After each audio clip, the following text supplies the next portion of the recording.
The Middle East has a new story to tell, and this is From MENA to the World. And I'm your host, Amir Farha. I've been investing in startups since 2005. More recently, I co-founded Beko Capital, and now Co2 Ventures, a seed-stage VC focused on investing in incredible founders in the Middle East at the earliest stages of their journeys. I've been involved in backing extraordinary companies founded by amazing people. And over the years of investing, I've found that I love understanding the human side to entrepreneurship. I love hearing the stories from people that faced and surmounted huge challenges. And I love championing underdogs who are against the odds of success. For the longest time, the MENA region has been misunderstood. Today, we are creating a new narrative, a new voice that harnesses our strengths and is a driver of our future. The Middle East has a new story to tell, and this is From MENA to the World.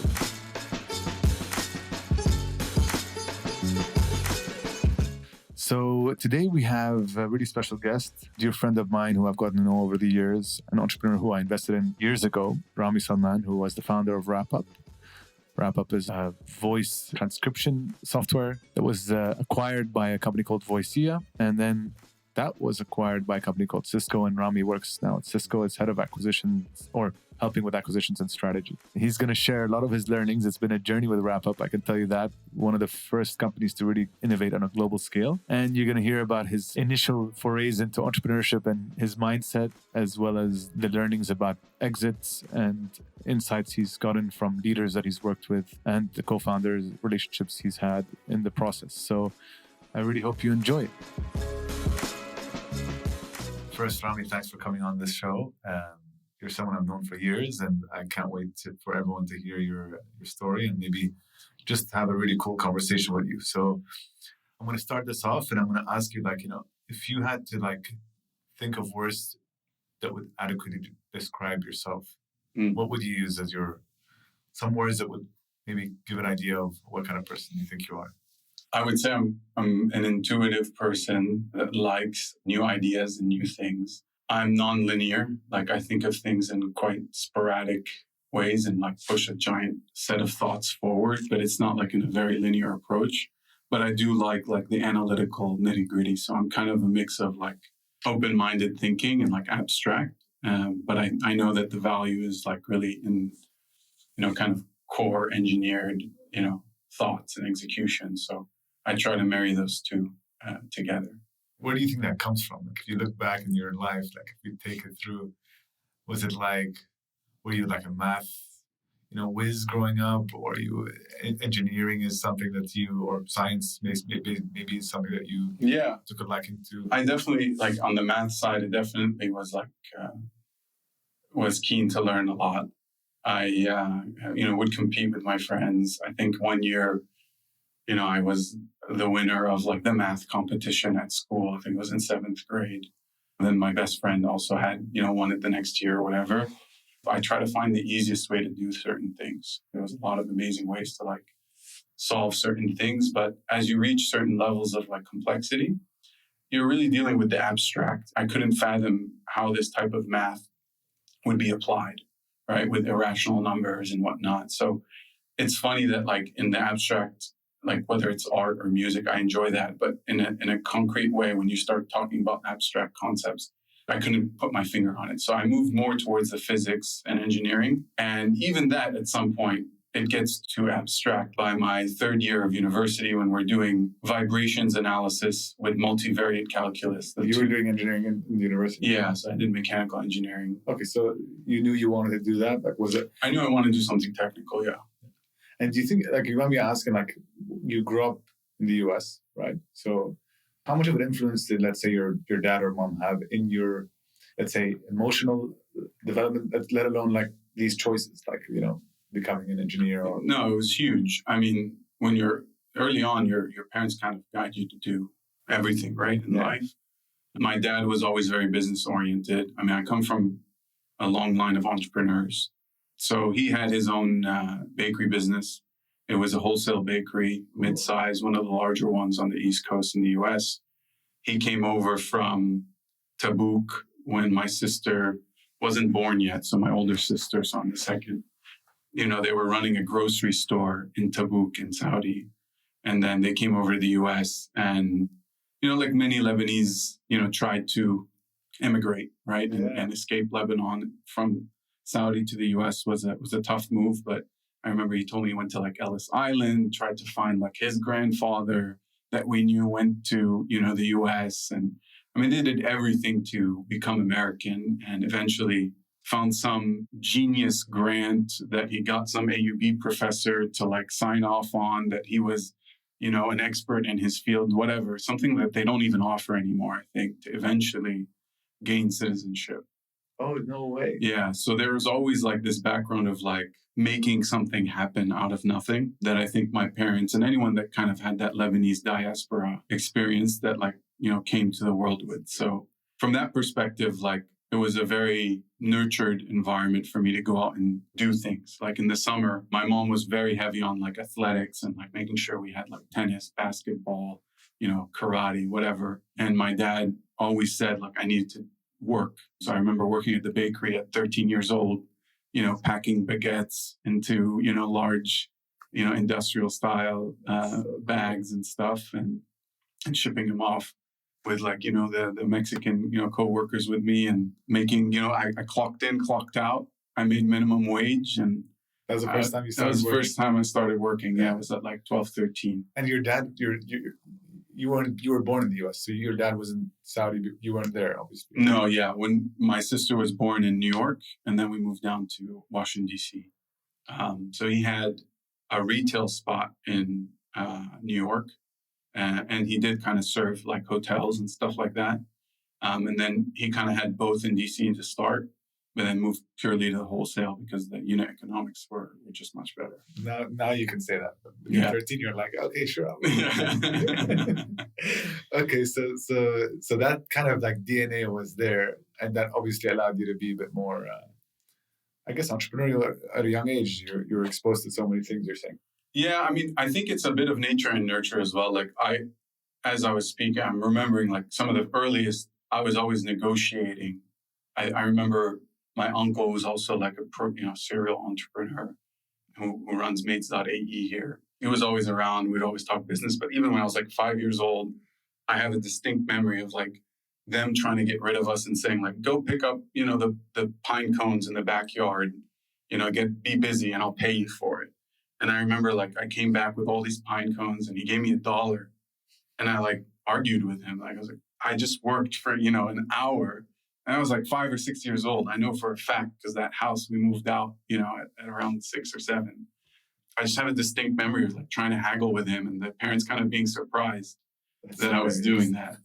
So there is a bit of nature and that's always there. But then obviously the nurture is huge, right? So I think I started my first business initially converting our home movies for like video camera, experience. I always like documenting things. I think it's really, really interesting to go back. Like I remember recording my voice and listening to it, especially when your voice is cracking and kind of being surprised by, what it sounded like. So yeah, when we got into like home movies, we'd always have these home movies and we'd watch them and the connecting the camera was like chaos. So we would not watch as many movies because of how complicated it was to get that whole process set up.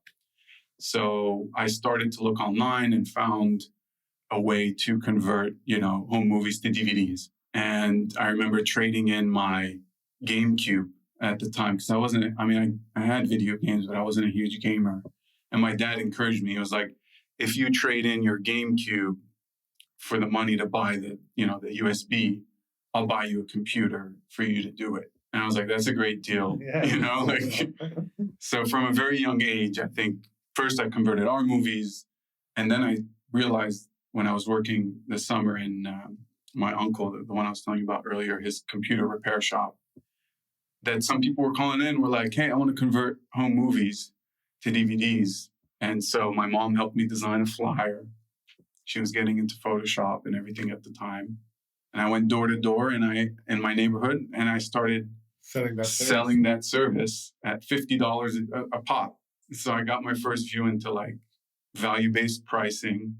These are memories, right? Yeah, and so I remember putting that into the advertisements and thinking through, how all of that worked. And what people think about when they're making a purchasing decision, and why would they want to do this? Oh, it's a hassle to plug in your camcorder TV. Oh, you want this memory to last forever, right? And so that was really my first foray into thinking about what makes a business work. Yeah. And I always was enamored by that from that day on. Choosing engineering, mechanical engineering, I think that probably gives you a lot of, helps you build on how you think. That's your mindset and how you solve problems. I'm sure it had an impact. I always am curious how people end up choosing their degrees, because like at a young age, you really don't know much about yourself, right? Yeah. Even though you've sort of explored, like dipped your toe in sort of this business that you did on the side, like you're still figuring stuff out in life, right? So what do you remember about that decision? Like, is it that, what made you go down that path?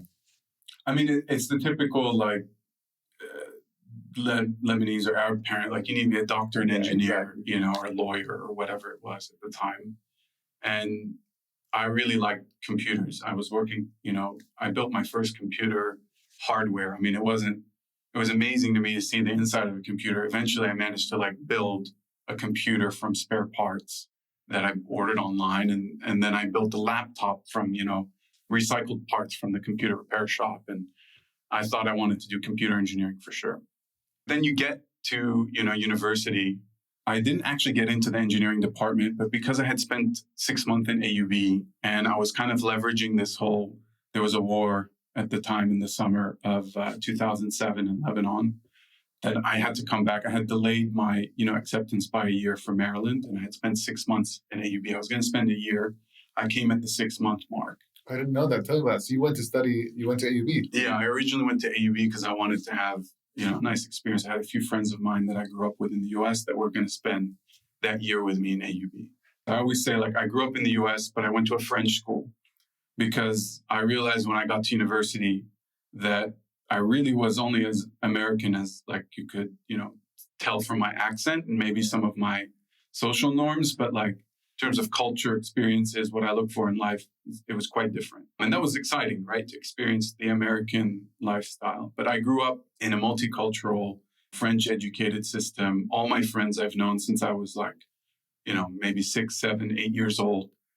We have stories of like biting each other, that are like in our history. Yeah, everyone's from a different background: Tunisian, Armenian, African, all around the world, French, obviously.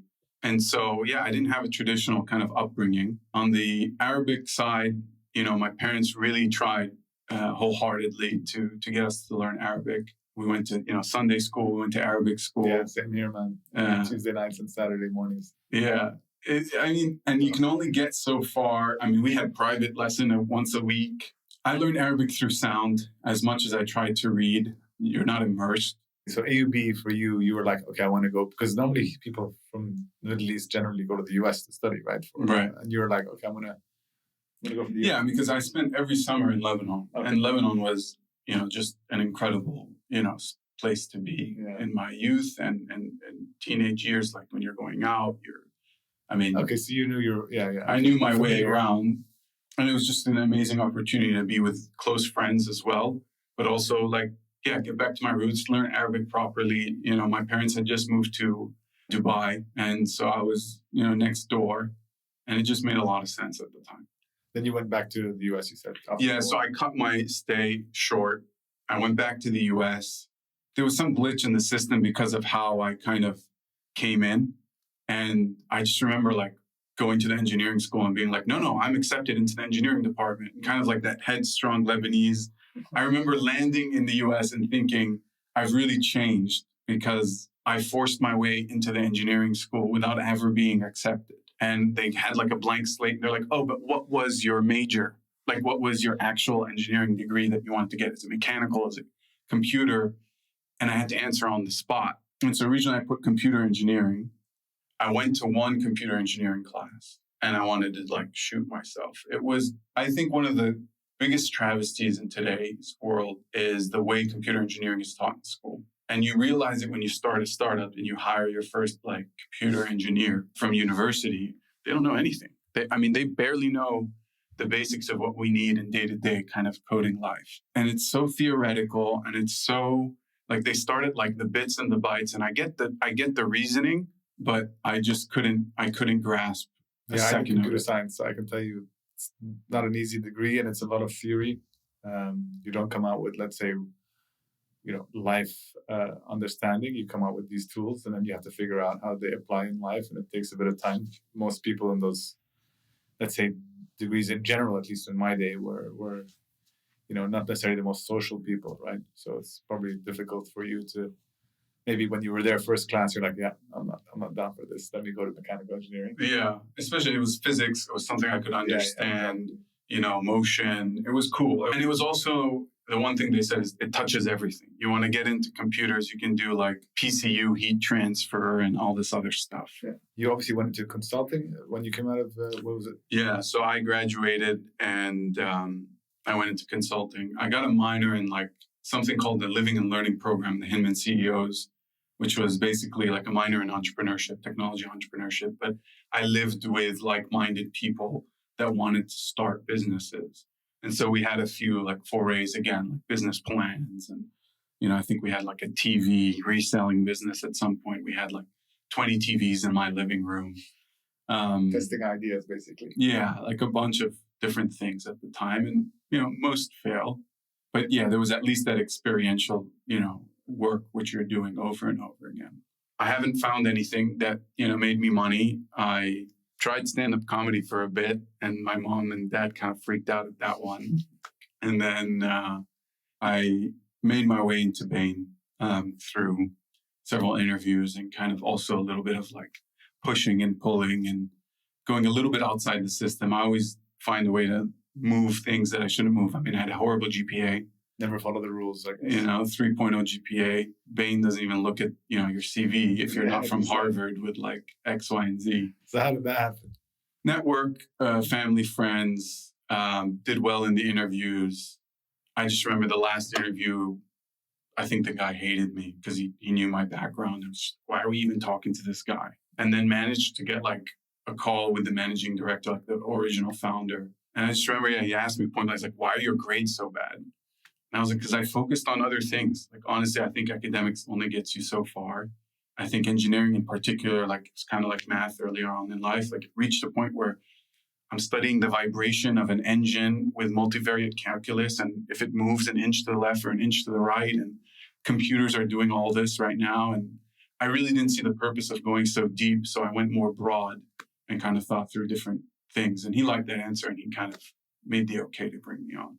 So you get into consulting. Obviously, Bain, I think one of the best firms out there. But I guess, first step into some of these, some people's lives, most people's lives, is actually consulting, banking, and, still figuring out what you want to do in life, right? It's a good stepping stone for that. And then, I'd love for people to hear how you came up with Wrappup and the story there, because it was through while you were at Bain, right? And I'll let you take over, but. When you think of a structured learning environment, high octane, you're giving constant feedback, like almost on a weekly basis. So you're adjusting, regularly. You're given a mirror. You're talking about subjects you don't know and you need to become an expert on very quickly. And they give you the tools and the ways of thinking. It's very similar to engineering, except applied to the business and strategy world. It was like one of the most exciting things in the early phases.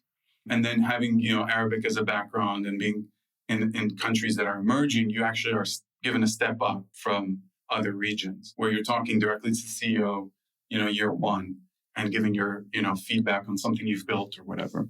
But, over time, you start to repeat the same processes and you say, okay, I'm done learning this thing. I've learned internal, external politics. I've learned, business strategy. I've applied it in many different fields. And yet I'm being pigeonholed into what the client wants, right? So I've been on a project for a year and a half. And I'm not really learning much more.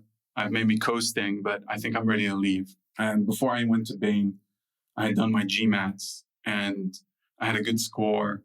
And it was a debate, right? Like, do I take that score and go to, one of the top MBAs in the world and kind of continue down that maybe more of a traditional path? And that MBA would give me ability to kind of venture out, or do I go down the entrepreneurial path? And so my wife, who had already started a business, I would say that was my first startup by virtue of, we weren't married then, but We were engaged, and I helped her a lot with the menu, and it was a restaurant business. It's not very digital, but there were some digital elements. I started to get a little bit involved on that, and it was interesting. But the reason I bring her up is like she was kind of the biggest push towards, why do you want to go do an MBA? It's like, I want to do an MBA to meet people, to start a business. It's like, just start a business, right? Like, you don't need an MBA, and you don't need to pay hundreds of thousands of dollars to go out and start a business. You can use that money and go start a business. And so I had been, I have a laundry list of ideas, and I had been dabbling with one for a while, creating the deck and being very consultancy about it. And it was called Globio. It was like a mobile live streaming platform. I had built like interfaces that were like around the map being kind of the way you browse through videos, not just the feed. And around that time, Meerkat launched, and I forget the other one that Twitter bought for $20 million. Boom, right out the gate. They were integrated with Twitter, and they were purchased. So I went to my first hackathon. I said, I got to go and find developers. This is what I need to do. And this is kind of what I recommend for most people to do, is like, take a bite-sized amount of what you think to be true. Like, I believe Globio is going to be a success. I just need to find developers, and go test like the theory. So I went to this hackathon, which was a new thing to me. You go, you pitch ideas as a group. If enough people believe in your idea, you recruit developers, you recruit different people to, within 24, 48, different timeframes, create a demo and a launch deck, let's say, of what you want to launch. And Globio was my first choice. I had been working on it for, let's say, a year and a half, just different, views and thinking, and here's what I want the product to look like. And yeah, that 24-hour period probably taught me more than the year and a half. First of all, we didn't build anything technically, unfortunately. But even on I remember Tarek Amin was there. He was probably the first guy that was, mentoring me back then. Just thinking through, like, how do you launch a social media, platform? And what is going to get like content on there? You have a two-sided problem. You need content and you need viewers. And how are you going to get both? And I remember thinking through Meerkat and these guys, they had really thought through filling one side with Twitter, right? When using your Twitter feed and your Twitter user base and everything you have on Twitter as like your core social media. And then the content was all they needed to focus on. And so I remember thinking through all these different paradigms that, technology was enabling and what's going to make one successful versus the other. It was the first time I really put it beyond, like, I have an idea and I drew a nice drawing, to launching, executing, and really understanding what it takes to do that. So then when I won, I think, second prize, there was no money. I think it was like you get housed in, some area for some period of time, whatever. I was like, I need developers for Globio. Housed in some area in San Francisco. It was like the Hamdan Innovation Fund. Okay. And it was like you get an office space and something like that. I just remember thinking, I need developers for Globio. Globio is super complex. It's going to be $1 billion startup, but I can't build it in a hackathon. So I'm going to take another idea from my list of things that I needed. And one of them was, I was in these meetings, back-to-back meetings at Bain. I had 4 hours, like a performance improvement program that I had at an oil and gas firm. And it was just like 4-hour blocks of meetings where I had to summarize, how they're going to improve their processes, what are the issues, blah, blah, blah. And I had to write the minutes. And I remember being up to like 1, 2 in the morning and just like looking at my horribly written notes. People that are more abstract have horrible handwriting usually. And I mean, I got it done, but I really thought of something that could just record the meeting. I didn't even want the AI or anything. I just wanted to tap a button every time something important was said and then leave a marker and be able to go back to that, write up my notes, send an email. That's what we built. I went to the hackathon. I met Ayush and Rishav, which was, it looks like fate now, right? I mean, they had been working on a social media location-based idea that they showed me when we were still like pitching our ideas in the early stages. And I was like, you're the ones, like, I need you, like, come, we'll work. We made it work. And then I realized, like, I could go after this pie in the sky social media platform that I have no clue whether it'll work or not. Or I can look at risk and understand, like, businesses have meetings. Meetings are where a lot of money is being spent and decisions are being made. And businesses have money to spend on services that make them more efficient. And so that was my first foray into the realization of what all VCs in the world now realize, which is SaaS, when executed properly, is extremely profitable. And so, yeah, I decided, let's go forward with this. What I appreciate is I remember because you won the hackathon with that idea. And I remember seeing it online somewhere. I don't remember where. And then I was like, what the hell is this Wrappup thing? Because it was like, even the name, I'd love to hear how you came up with it. But besides the point, we obviously do a lot of meetings as VCs, and we'd be like, okay, we would love to have something that would capture the audio, but transcribe it in a way where it's easy to search and find. And I think when we saw the value proposition, it was clear to us that this is something interesting. And then that's when we got together. I think it was. I remember the first pitch, and with you, I think it was just you and I. I think Ayush may have been there the first time as well. I'm not sure, but it was really exciting to see. So one of the things that I think about when I look at Wrappup is like the idea of, people say that first ecosystems are generally copy models of other markets, and they build them out. And I think in this case, it was one of the few attempts at really innovating from a region where innovation doesn't really happen so much.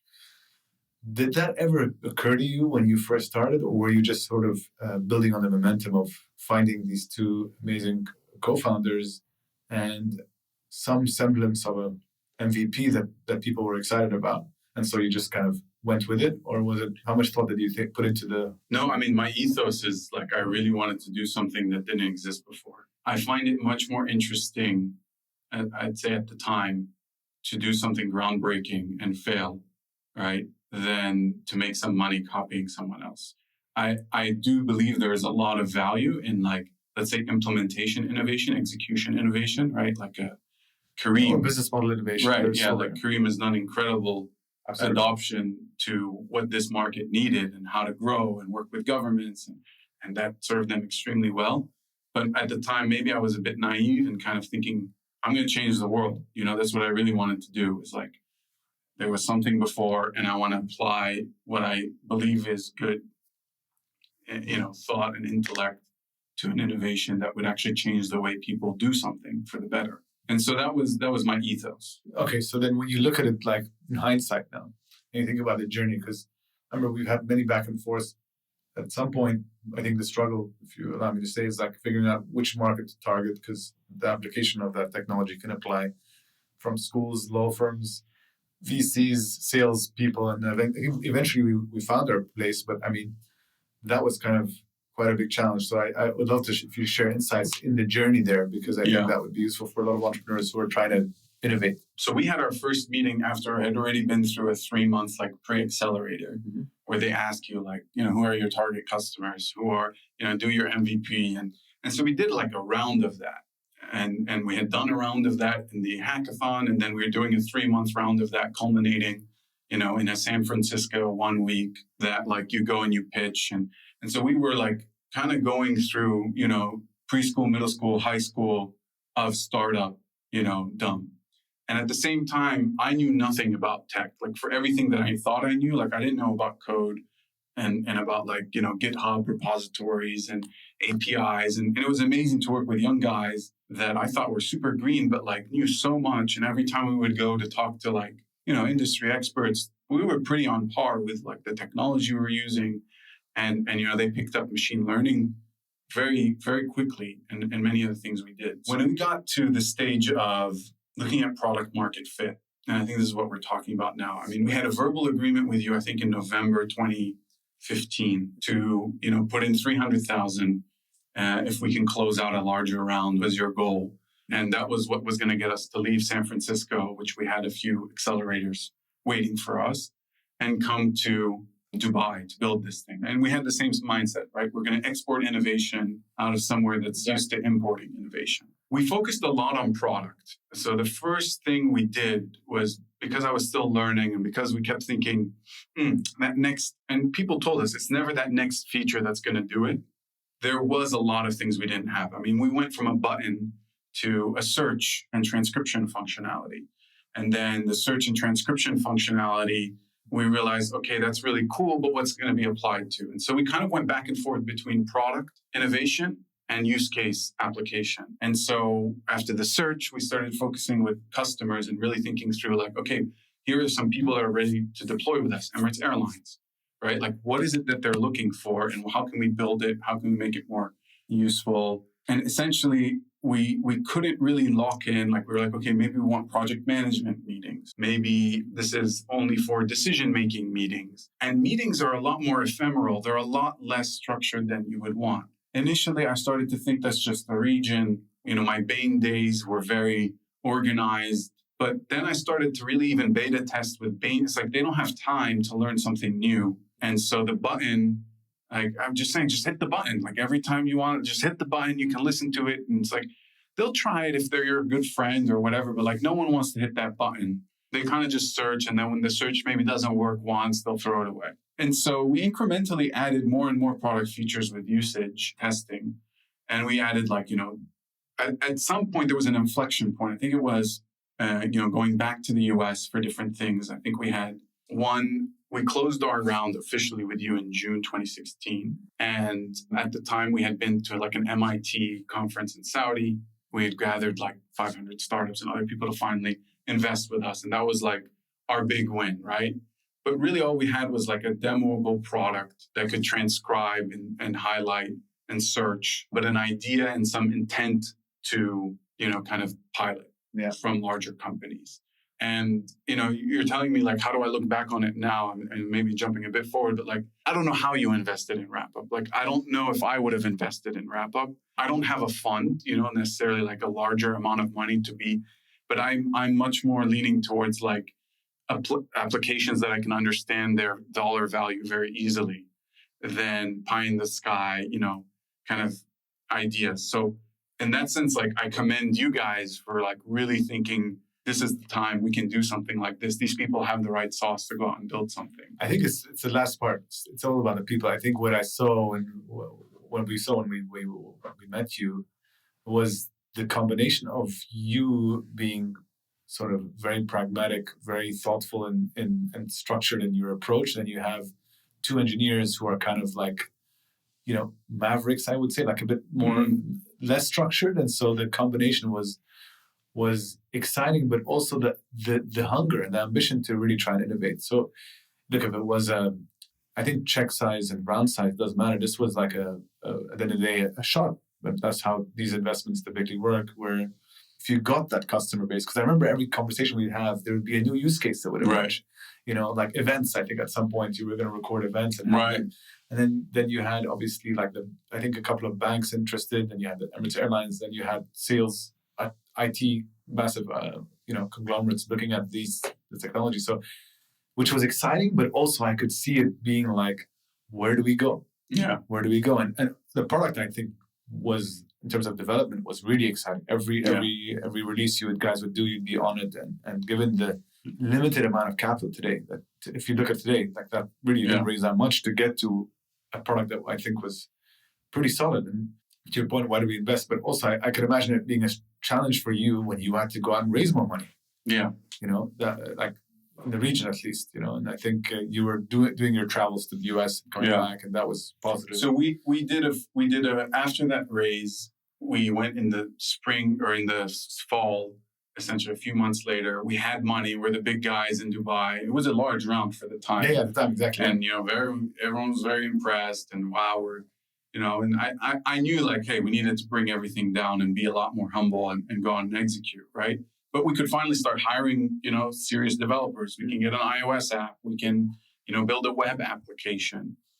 Going back to like the strength of this team was definitely in the co-founders and in Ayush and Rishab's ability to like build things. I mean, it was incredible. And to this day, I look at, developers with an expectation of like, if they can perform at that level or not, is to me whether they're a good developer or not. Like they were very execution oriented. Impossible was just a temporary, position for them. It's not possible. Next day, hey, I got this random thing kind of working in the way you wanted to get it to work. And so it was an amazing relationship where like ideas could actually go out and get executed. But we needed to kind of formalize that structure. And again, we're learning everything as we go, right? So productizing your execution strategy is really important. Like your dev cycles, what you're delivering. And so that was a learning curve for us to do. And I think we did a pretty good job, and we always went online and learned from the best and whatnot. But there was always something we're building, which was great. And it kept momentum conversations alive with customers and with yourself.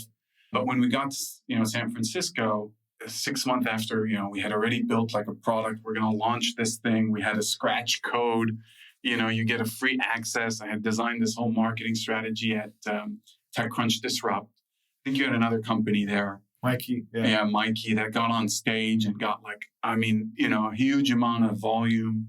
We were down there nitty gritty, giving everyone cards and stuff, meeting VCs, and just I think we got maybe 300, 400 signups, but mainly because I literally put the iPad in their face and made them sign up. But the follow-on from that event was very low, right?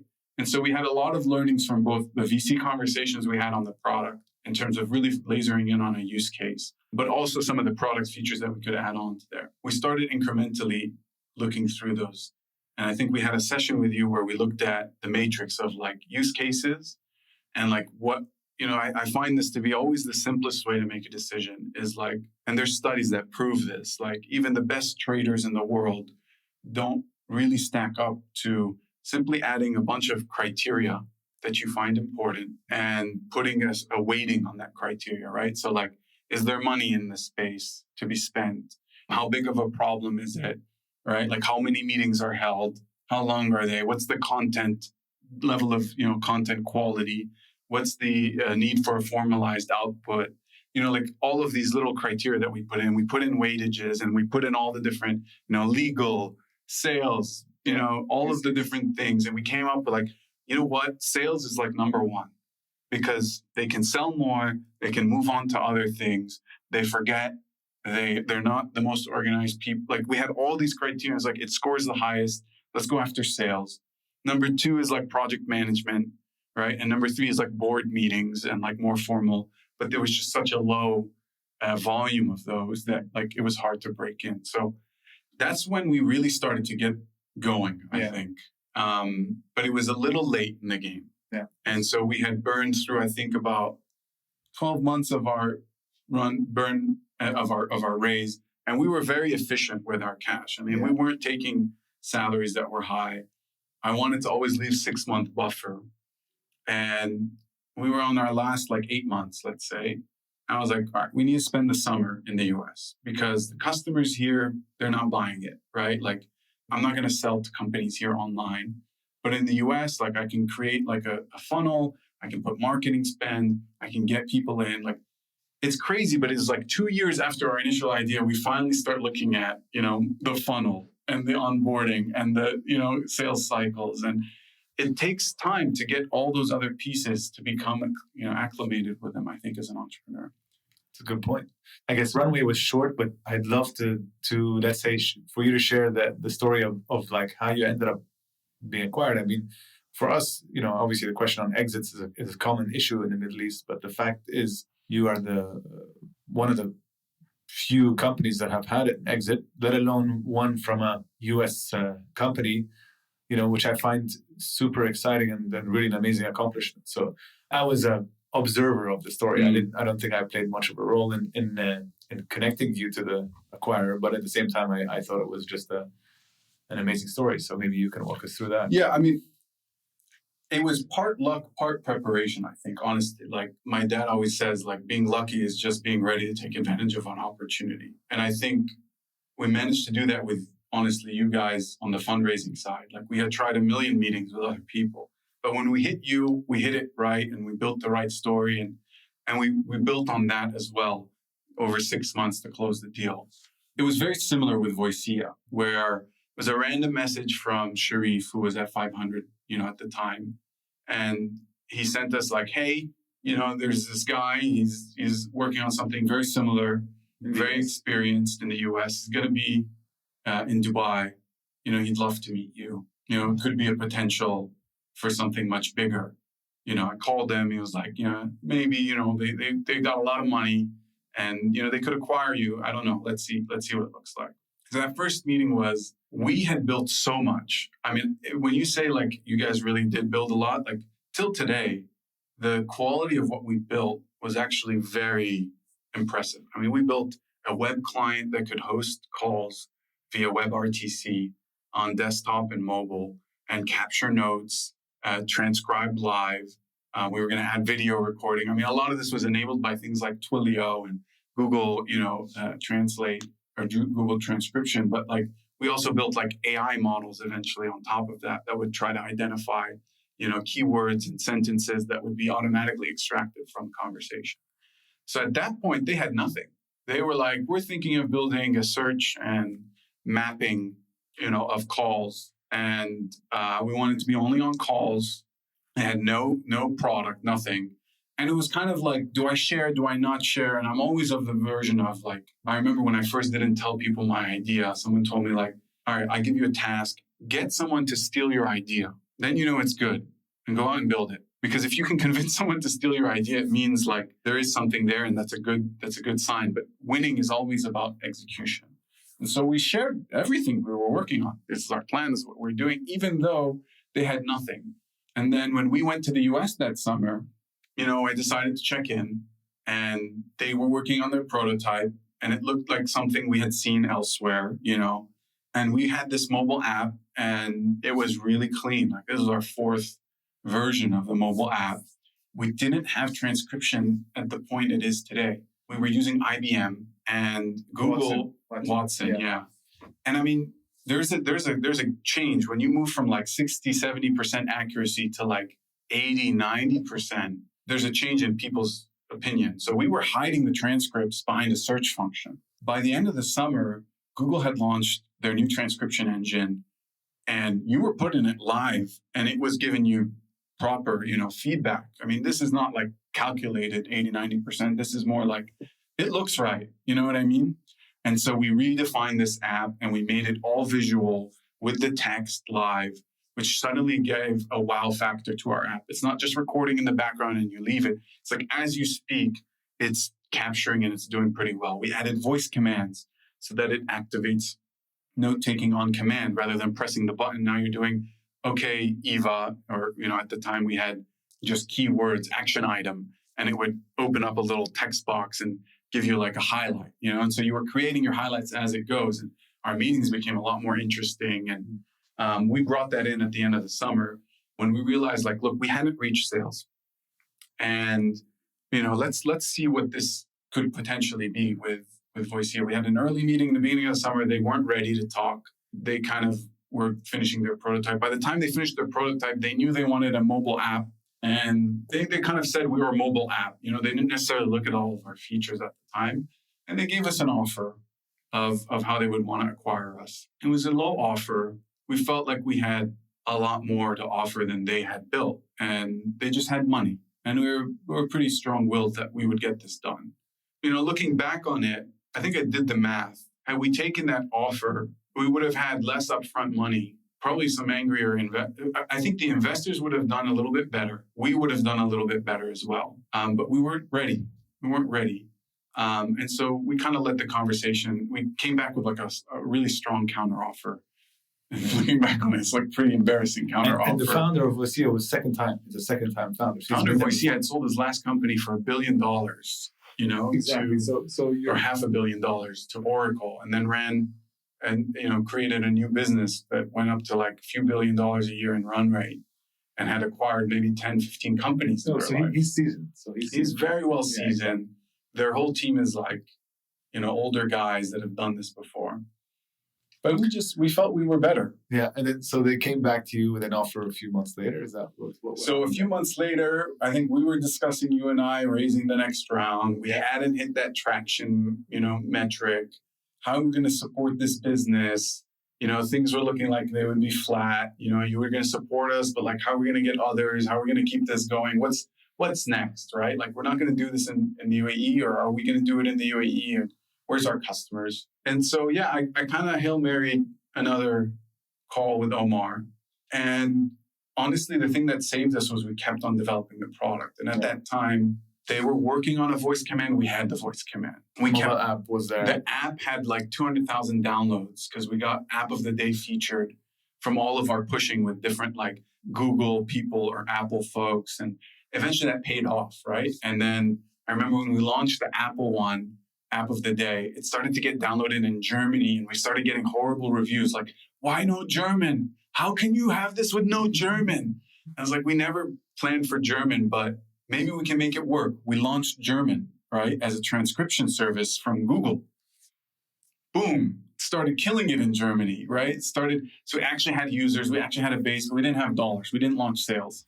And so we had this momentum play, we had this feature play, and we had a really refined way of thinking about meetings that they didn't yet, right? From their experience. They had been doing it for 9 months to a year, but they had $5 million first round before anything was launched, and they were closing in on another 15. And this was with Google Ventures, Microsoft Ventures, Salesforce Ventures, Cisco Ventures. Yeah. End result is we managed to find something that made sense for everyone, and we went for it. Yeah, I guess for me, it's like, what's the message there? It's like persistence through adversity, kind of continue building your product until you build momentum. Then with momentum comes leverage and optionality for you. I think maybe there's other things, but that's how I'm... And also, there's persistence, but there's stubbornness that you shouldn't hold on to, because persistence is only as good as its actual results. And if you're getting feedback and it's not moving the way you want, you need to readjust. So us going back and talking about the deal, us realizing our deficiencies and knowing where we could use some help, I think was a big part of it. I mean, we were happy. I mean, dude, honestly, what you accomplished there was amazing. And I know the amount of heartache that went into it, both in, at some point, the relationships between the founders was tested. When offers come on the table, money's on the table, it can be, the true colors stand out. And I think you were definitely protecting investors that are on your own interests in the process. How was the transition when you were bought? Like, what did you learn in that process of being kind of acqui-hired to a certain extent into a new entity? It was interesting. So right before we were bought, I was telling them, guys, we're really close to building a cool product. This is your last chance to build everything you think is relevant, because from here on out, we will only build according to what they want. So let's get something cool, right, on all fronts that we will maybe, port over. And we did. We started building those AI pieces around identification and whatever. After being acquired. Before being acquired, that AUs then carried over within the team. Rishabh stepped in to kind of really run the mobile works. And so we were integrating with what they did, but then they were borrowing a lot of what we did. And there was a bit of dichotomy in terms of the products, right? Because there's a mobile product and a web product. They serve different purposes, right? Ours was more in person, but we had this online functionality. Theirs was online, attend your meeting only, but they had a lot of cool, features and functionality. So it was a great marriage. In the beginning, you're like, okay, let's pick this, let's do this, let's take that. And there was no product designer at the time. And I was very design oriented and focused around UX and UI. And so kind of filled that void and it worked really well. But then eventually, I think we really more fit their mold, obviously, than they fit ours, right? And they were very business focused. They were very tech focused. So they built their own transcription engine. Our AI prediction algorithms were thrown away eventually because they weren't very accurate. They needed a lot more R&D. And they were very much, as a leadership team, what is going to create value in this space, right? Is it going to be revenue? And they tried to test that very soon. Right after we were acquired, we launched revenue within 3 to 4 months. And when we realized revenue was good, but it wasn't net profitable, it was going to take time to break people's habits from meetings. They quickly pivoted into the other ways to make money that I'm not used to, which is partnerships. So working on Cisco resellers and embedding this into Cisco through an API and putting it into, different, Amazon as well was another one. We were working with the Alexa team and understanding if this can fit in Chime and does our transcription engine outperform these other ones. And so they went really deep on the transcription quality. Eventually, honestly, the package was acquired, but the real value was the IP they had generated in creating a higher quality transcription engine than Google was performing for meetings. So I guess the message there, because they got acquired again, yeah, exactly, by Cisco, right? And now you're at Cisco, which I would love to maybe to continue going down that thread. It sounds like the learnings there was understanding where value is being created. So you started, like you said, revenue, and then you realized that actually it's the IP, let's build an IP. And what are the learnings that you have in that process of the second acquisition that happened, right? From going from Voicea to Cisco? And I think that's interesting is like we were acquired for product and team, and Cisco acquired Voicea for really the IP, as you're mentioning. And it's really interesting. Now I sit on the acquisition integration team. At Cisco. Part at Cisco. It's a part acquisition strategy, part like post-acquisition, how we get this whole, combined product or category to work. And it's very interesting to see what, not many people get to that stage where they're talking acquisition with like a corporate or, who's going to buy you in the end? It's going to be a corporate. And why do they buy you, right? And there are different criteria. There's revenue criteria. There's entering a space criteria. There's IP criteria. And I was a little bit naive in that sense. And now I think I'm a lot more seasoned in understanding positioning of an acquisition and what you're really trying to build. And I encourage a lot of people. I mean, there is this whole like religion around product first, usage first. When people love your thing, then it's going to sell, and that's what we were adopting at Wrappup. And that we kept doing it and testing. And what it's like at the end of the day, there's a lot of drawbacks to that approach. Sometimes following the money is another one. Sometimes building for, assets and acquisition potential is a third way of doing things. Obviously, their network and access to liquidity, both on the fundraising side and on the exit side, like who's going to buy a company in the region? These are some of the questions I now start to ask myself. Most of the biggest acquisitions are just regional, geographic area expansion acquisitions. Yeah, that's it. Yeah. They're market share of the region acquisitions. So when you're building something really groundbreaking, you really start to think through who's going to buy that in the end and bring them into your process a little bit earlier, right? Yeah. So that's another thing they did. They got Cisco Ventures, they got Salesforce Ventures, they got, okay, we don't have access to those people, but at least we can talk to them, maybe we can have conversations. And so I think it's very important to look at a broad spectrum when you're thinking exit. And I think it's important to think about it. It's like this forbidden fruit that you're not allowed to talk about in a VC meeting. Like, I don't want to, get acquired. Eventually, I want to get acquired, but like, I'm going to focus on the product, or I'm going to focus on the team and the other things will fall into place. It's like, no, you might need to figure that out earlier than you expect, and you don't have time to adjust. Yeah, I think exits for us have always been like if you build a profitable, let's say, long-term sustainable business, you'll find buyers. The other flip side is you don't want a founder who's like, I'm going to sell this business in 2 or 3 years. It's generally not the type. You want someone who's in it for the long haul. Like that's the only thing on the VC perspective. But when you look at your journey, because that sounds like I think a ton of insights that have been had. But what was the hardest moment or moments that you had to experience and endure in that whole process from start to finish? Definitely when at the end of the summer, sales never came through. I had spent 3 months away from home. My wife came and spent some time with me in New York. The system that I had built that was going to accomplish all these things was just crumbling left, right, and center, right? The person that was working with us from day one, product design, product manager, wanted to leave. The founders, now the tech guys are looking at the CEO and saying, you can't sell. We're building everything you want.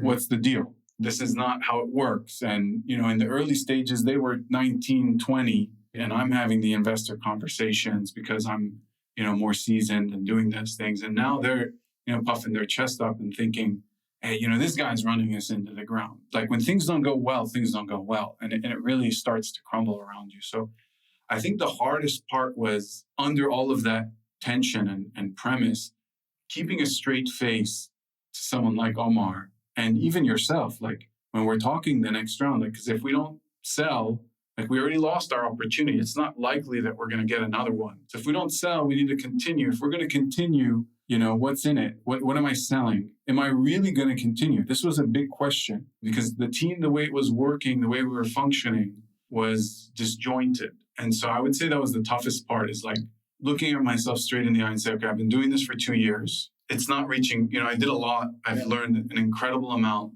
but it's not doing what it should be doing to be a successful business. Should I give it a final, EMP charge and like push forward or do we cut the cord? And I remember before any of this, I told the co-founders, I'm going to close the business. If we don't sell, I'm going to close the business. I'm not going to fundraise. I remember that journey with the founder, the whole dynamics there.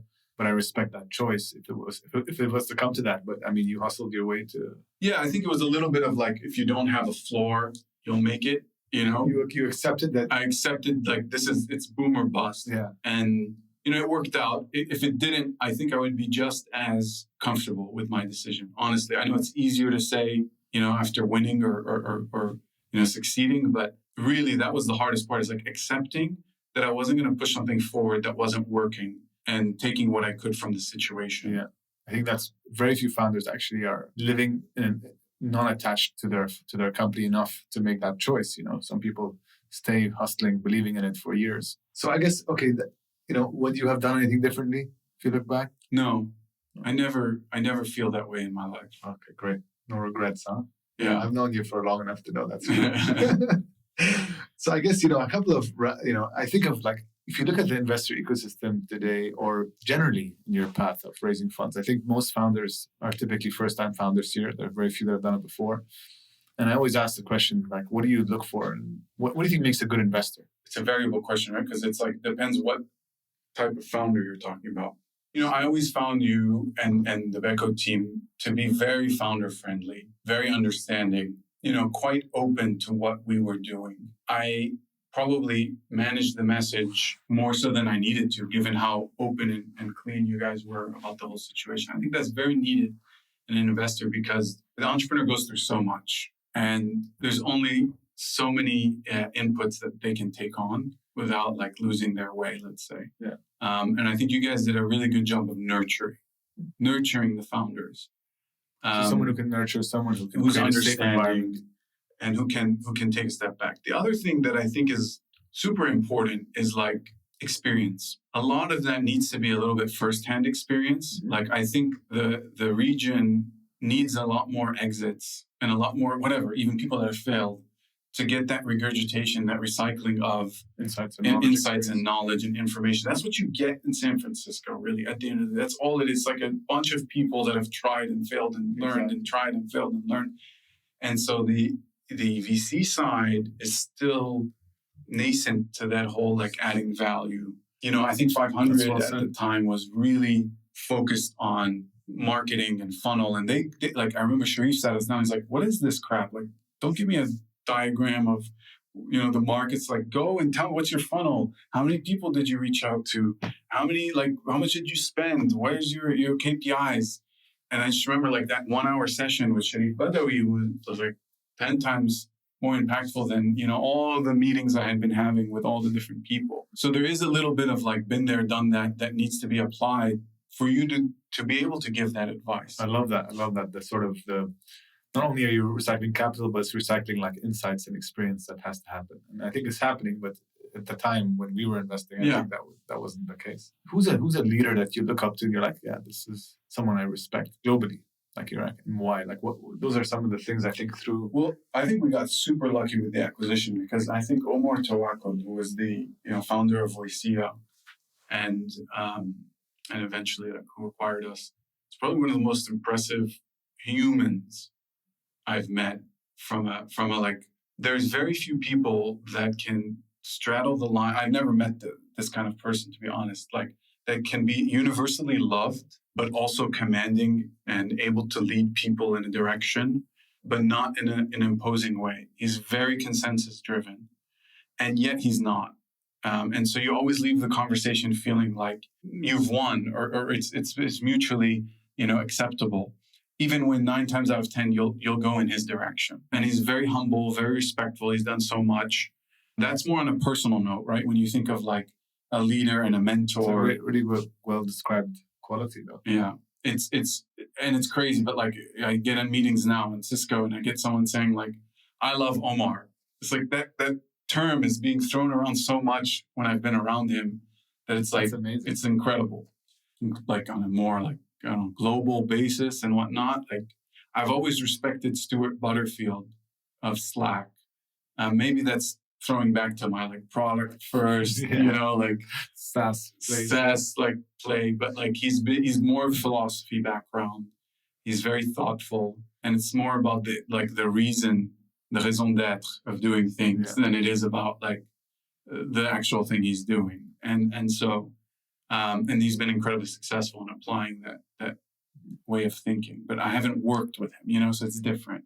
So what is it for Rami now? Like now you're in Cisco. It sounds like you have a pretty cool role to play on a global level. Do you think about being an entrepreneur again? I mean, even though your role is kind of, like I said, kind of remote. Yeah, I think it goes back full circle to like my original thought, which is like I'm lazy by definition because I want the highest ROI for my input. Not because I'm selfish, but because I think it's the most efficient way of living life, right? An effective way of applying myself. I'm quite disparate. I have a lot of scattered thoughts, but I can apply them to many different things in one go.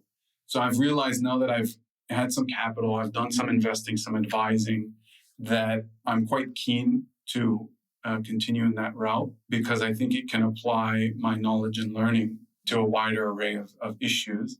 But also, I get to abstract myself from the nitty-gritty. Now, there's a bit of tug and pull there, right? If I stay too long outside the let's say nitty-gritty, then I'm not going to be able to add much value at some point. So I think I'll oscillate between the two. But I love being an investor and advisor now, and I love talking to other startups that are going through a lot of the similar challenges that we went through. I guess now maybe to end is more like purpose and reflection. Like, do you ever think about like purpose now that you've made this accomplishment? You've had an impact. You have a child now as well, and we've talked about this back and forth. But your love for investing now. But how does that translate for you? And has it changed as you've been an entrepreneur, now you're a father and all these other things? Do you ever think about it? Yeah, I mean, for sure. When you've reached certain milestones, you think about. For now, I would say it's about really sending the ladder down, as some people say, like giving back my time and thoughts. And a lot of the startups I've had meetings with or advised, like I never invest in or I never, take part in, but I try my best to, always take on those types of meetings and share information. I do think there's a larger plan that I will eventually get to as I reach maybe a certain scale. Maybe it needs more capital. I want to equip people to be able to like maximize their abilities, really, at the end of the day. But I also want to be a part of amazing, cool ideas. So that's investing, advising for now. But I think in the future, I've always had this thought process of like reinventing the way people are learning about. And it's funny because I'm not even a developer, but equipping people for the new and modern age of like, they have all these coding boot camps that are doing incredibly well in the US. That's one of those things that I would do just because I think it has a huge impact. They only take money from when you make money, when you get a job, when you get a job or whatever. And I think the region has so much intellect, and it's like suffering.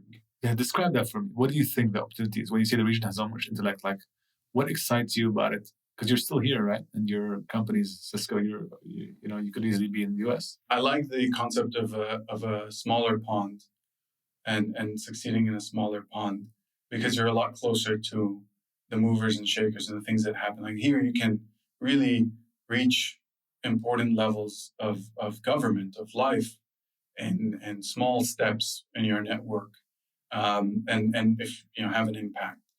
The thing I like about the region, though, is like, I mean, look, being Lebanese and seeing how devastated Lebanon is today. I mean, it's one of the saddest things how much the Lebanese grasp to how successful we are outside. Like this guy is Lebanese.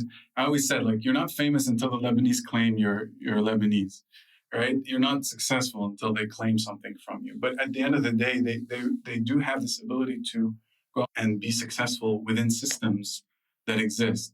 A little bit because we stay outside the system and kind of tread the line, but also because there's core value, I think, in both the quality of people, the quality of thought, the depth of what they're trying to do. I would love to maximize that, not just for Lebanon, but for the region. I think one of the ways is to cultivate skills, technical skills, hardcore technical skills that the world is in great demand of, and that remote work is going to move to wherever the best and cheapest place is.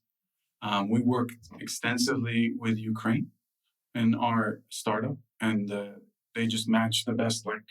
They weren't super cheap, but they weren't, super expensive. And they were the best engineers. And I just thought, I've met so many brilliant people in Lebanon, working on brilliant things. And it's not just Lebanon, obviously it's Jordan, Egypt, the whole region has incredibly intelligent people that I've met and worked with. The canvas is not fully formed. We've got great painters, but we're missing the paint and the canvas. And I think it'd be interesting to be here to create that. First of all, it's been an amazing journey with you. I still will never forget the moment we had you pitch in the office and backing you, and the journey, man, it was a learning process for me. Let me tell you that, like some of the challenges you went through and innovation, like I told you, it was mutually beneficial, but also just, I think the connection is clear, right? You're on your way to you've already had an impact. And I think the way you're thinking about it, it sounds like you're going to have an even bigger one in the future. And we're friends, man. So I don't want to get too sentimental, but I think thank you, man, for sharing, and I hope everyone enjoyed learning. Yeah, but I hope everyone understands. Like, there is a genesis. There's always a person that puts you in a position to do the things that you do, and I think I've mentioned this to you, but I'm re-mentioning it, even though you're gonna probably cut this out or something at the end. But like, honestly, like the chance you took on us at that time, I've had maybe two people that really changed my life in that sense. It was you and Omar at the end of that journey. And thank you, man. Both hold very similar qualities in terms of like respect and honesty and looking for the consensus-driven, way of getting to the right answers and being very nurturing towards that. Man, I'm definitely going to cut that out. Thanks for having me. Cheers, bud. All right. Yeah.